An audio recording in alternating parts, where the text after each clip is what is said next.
네, 이번 노사정 대타협에서 진통을 겪었던 핵심 쟁점 가운데 하나가 이 저성과자를 퇴출하는 일반 해고 지침이었죠.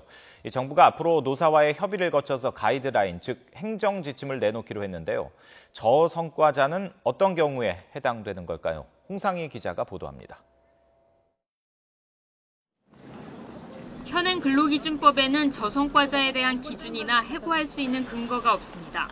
지금까지는 근로자가 범죄를 저지르는 등 분명한 해사 행위가 있을 때 징계 해고를 하거나 회사가 경영상 어려움으로 정리 해고를 할 수 있었습니다.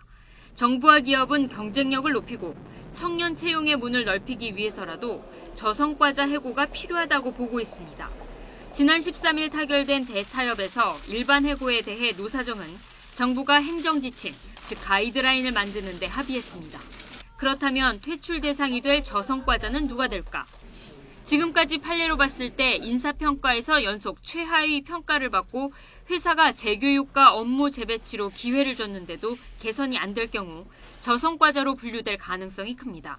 노동계는 그러나 인사평가 기준이 기업 입장에서 주관적으로 만들어질 수밖에 없어서 결국 능력 여부가 아닌 표적 해고로 악용될 것이라고 주장합니다.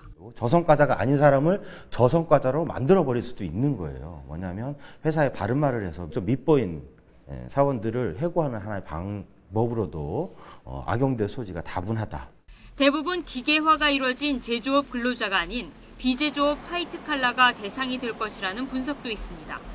저성과자 해고 기준이 가까이는 가이드라인, 앞으로 법으로 구체화될 경우 사무직에 대한 상시 해고가 이루어질 수 있다는 전망도 나옵니다. 일상적으로 사무관리직부터 우리가 권고사직뿐만 아니라 저성과자에 대한 해고가 반영되는 거고요.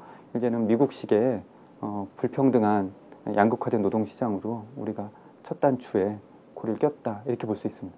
정부는 노사와의 충분한 협의를 거쳐 일반 해고 지침을 만들고 노조가 없는 중소기업에서는 오히려 근로자들을 보호할 장치가 될 것이라고 강조하고 있습니다. 그러나 정부의 가이드라인을 토대로 저성과자 해고가 실제로 이루어질 경우 사업장마다 소송이 이어지는 등 논란은 계속될 것으로 보입니다. YTN 홍상입니다.